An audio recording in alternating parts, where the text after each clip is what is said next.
અમદાવાદથી statue of unity Ektanagar Kevadia જોડતા railway માર્ગના નિર્માણ કાર્ય દરમિયાન તિલકવાડા રેલવે જંકશનમાં 2 શ્રમિકોના કરંટ લાગવાથી દુઃખદ મોત થયા હતા.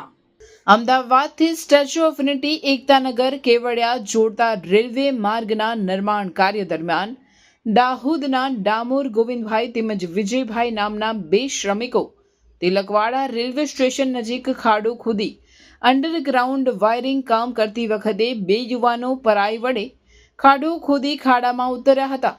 ત્યારે જીવતો વાયર પરાઈને અડી જતા વીજ કરંટથી બંને યુવાનોના ઘટના સ્થળે મોત થયા હતા. ઘટના બાદ સંબંધિત કોન્ટ્રાક્ટર તથા એજન્સીએ કોઈ જવાબદારી ન સ્વીકારી હોય અને અત્યારે બહાર છીએ જેવા ખોટા કારણો આપી પલોખું વલણ દાખવતા લોકોમાં રોષ ફાટી નીકળ્યો હતો. આમ આદમીના જિલ્લા પ્રમુખ સહિત અન્ય હોદ્દેદારો પણ દોડી ગયા હતા. આ બંને પરિવાર ગરીબ છે, જેમાંથી એક બહેન પ્રેગ્નેન્ટ છે અને એક બહેનના 6 મહિનાનું બાળક છે, જે કારણે પરિવાર પર આ ભારે દુઃખ અને આર્થિક સંકટ તૂટી પડ્યું છે. ગ્રામજનોએ મૃતક પરિવારોને યોગ્ય વળતર, જવાબદાર કોન્ટ્રાક્ટર સામે કડક કાર્યવાહી અને ન્યાય મળે તેની સ્પષ્ટ માંગણી કરી હતી.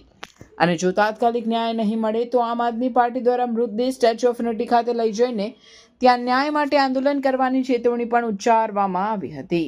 कल से आपके अंदर में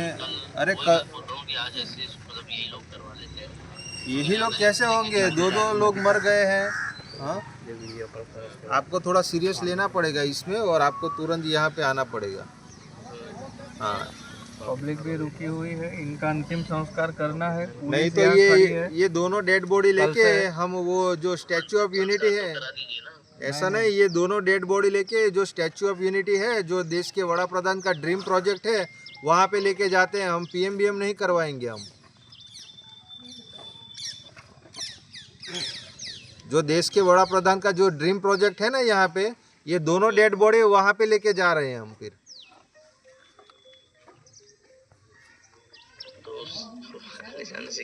ऐसा नहीं तो आप सीरियस नहीं लोगे तो कल 12-1 बजे की ये घटना है और आप बता रहे हो मैं फैमिली के साथ हूँ. ये गोल गोल बातें हमें यहाँ पे आपकी सुननी नहीं है. आप यहाँ पे आ जाइए.